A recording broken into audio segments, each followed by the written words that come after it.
Alright, so Disney just announced that they're coming out with this Infinity Vision ahead of Avengers Doomsday, and basically what this Infinity Vision is essentially their version of the IMAX, because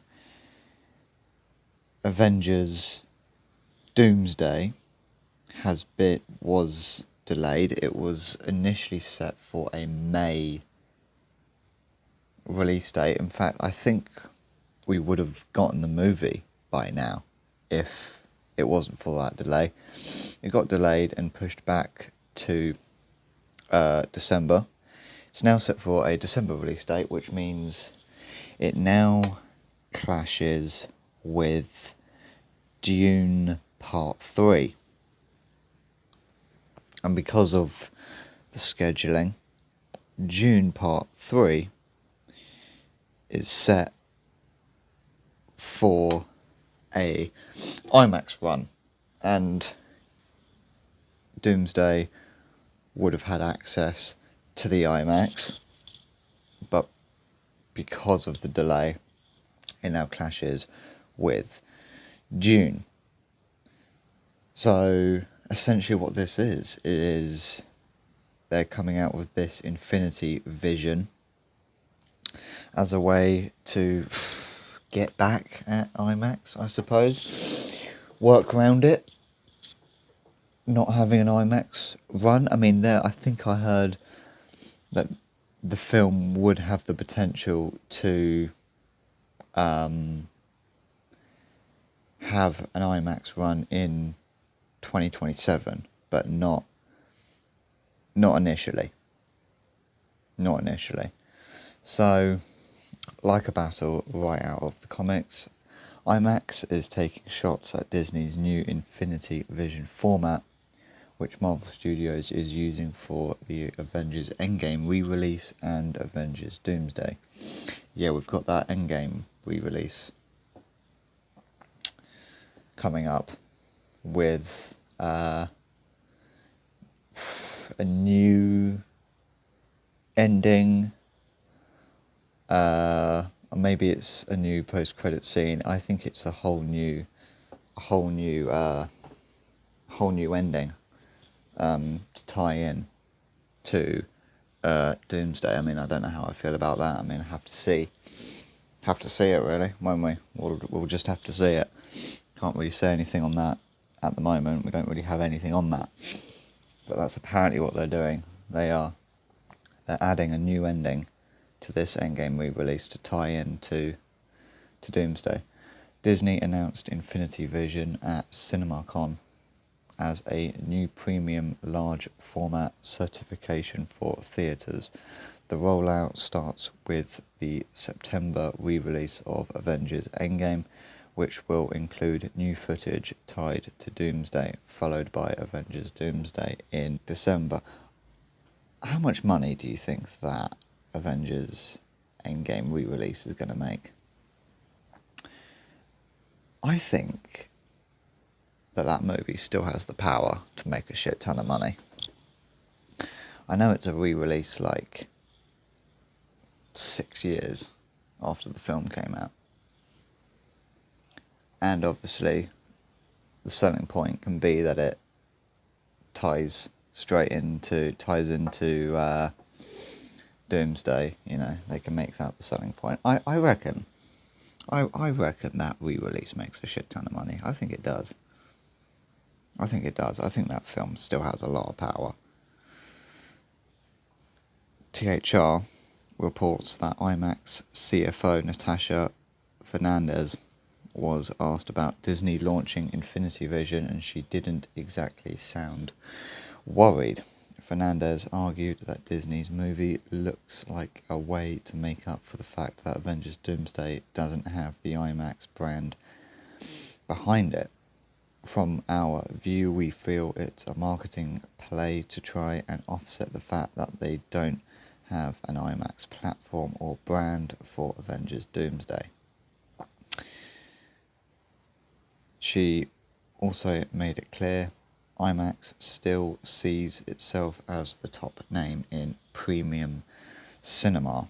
Fernandez added that Marvel fans are among the savvy and most discerning moviegoers out there, and there's a reason IMAX is the undisputed leader in premium cinema worldwide. I'll tell you what I saw. The first thing I saw on the IMAX, in IMAX, was The Last Jedi. The Last Jedi was the first thing I saw on the IMAX, and that was now that was a waste of premium cinema. That wasn't exactly premium cinema. In fact, it was the complete fucking opposite of premium cinema. It was dog shit cinema, if anything. Avengers Doomsday faces a holiday format fight. The IMAX comments come as the premium screen battle heats up for the 2026 holiday season. IMAX has locked up June 3 for an exclusive 3-week run, which puts it directly in the path of Avengers Doomsday. That means Marvel will need premium screen support elsewhere, as IMAX is focused on the next June movie. So that's where Infinity Vision now comes in. So Disney can now market Avengers Doomsday as a premium large format experience even without the IMAX label. IMAX, meanwhile, is making the case that its brand still carries more weight with moviegoers. Disney could have changed the Avengers Doomsday release and moved it up a week to take advantage of IMAX theatres, but with the Infinity Vision rollout, that doesn't look to be happening. The real test comes down to the audience. Marvel fans showed up in huge numbers for Avengers Endgame, and Disney clearly wants to recreate some of that event feeling with the re-release and Doomsday Bridge footage. IMAX is betting fans know the difference between a true IMAX release and a studio-backed premium format.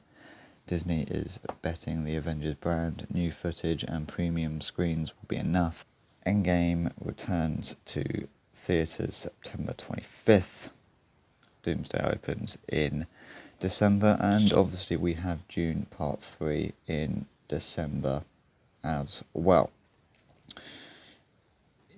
I am curious about the Endgame re-release, and I'm curious what this new secret footage that ties directly into Doomsday is. I'm curious how they're going to get us straight from Endgame to Doomsday, because it was announced a week or two ago. Might have been by Kevin Feige at CinemaCon. I think the news did come out of CinemaCon actually. They announced that essentially everything that they've done after Endgame doesn't count, isn't canon, because Doomsday is a direct sequel to Endgame. It picks up right where Endgame left off, which I think is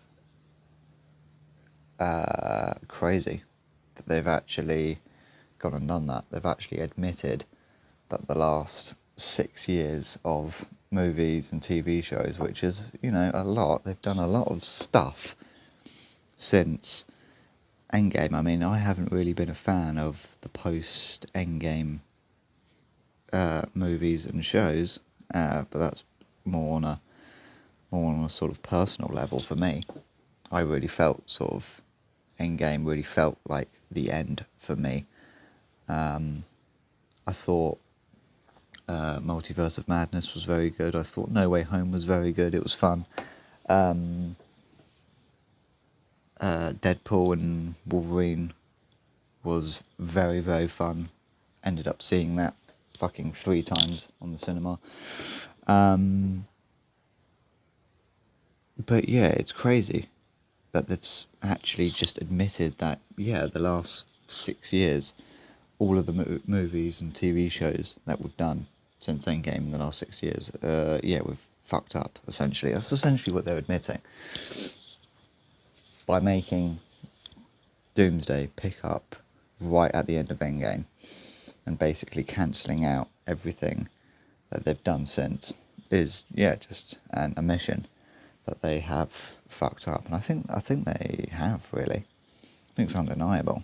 I mean, the brand's definitely gone down since Endgame. Not as powerful as a brand as it used to be. I mean, you know, sort of in the Endgame era, in Endgame, Infinity War, in that time period, I mean, every movie was making $1 billion, you know. Since the first Avengers movie,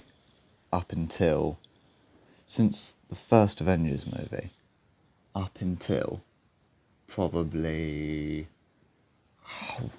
what was the first flop?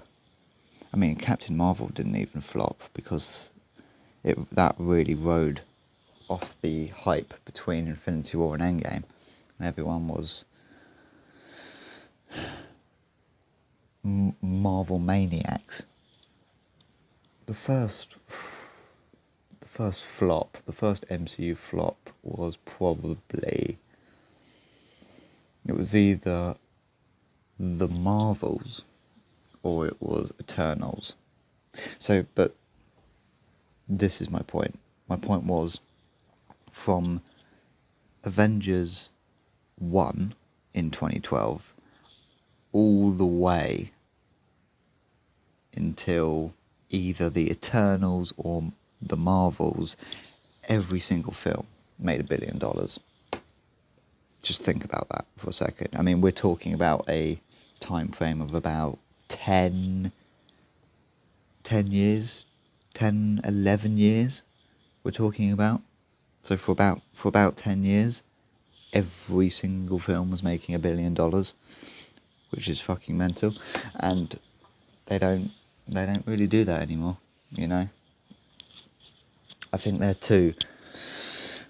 they've only had 2 hits since Endgame, and that's No Way Home and Multiverse of Madness. I think those are the only real hits. Oh, and of course Wolverine, Deadpool and Wolverine. Those are the 3 big hits that they've had in the last 6 years.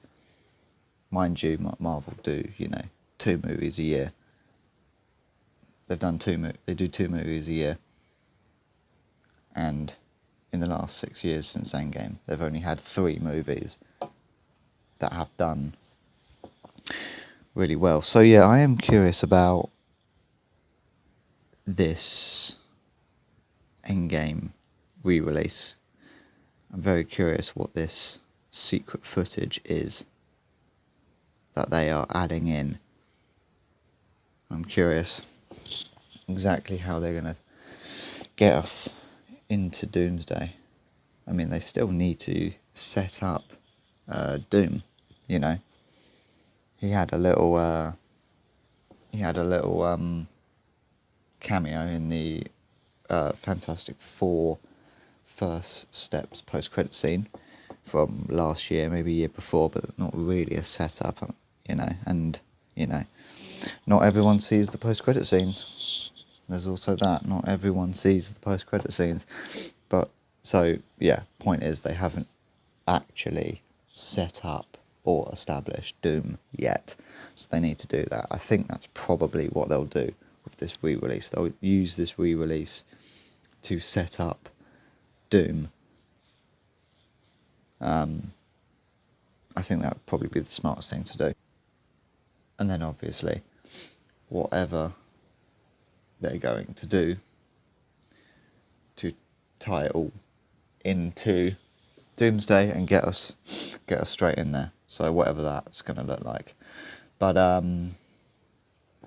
honestly, I don't know how much of a factor this IMAX, Infinity Vision, not having the IMAX and switching over to Infinity Vision, I don't know how much of an impact that's going to have on, well, Doomsday or the Endgame re-release. I have a feeling the Endgame re-release is going to make a ton of money, and I think Doomsday will be unaffected, unaffected by this IMAX Infinity Vision thing going on here. I don't think this will really impact Avengers Doomsday in a measurable way. So yeah, that's all I wanted to cover for today, so see you later.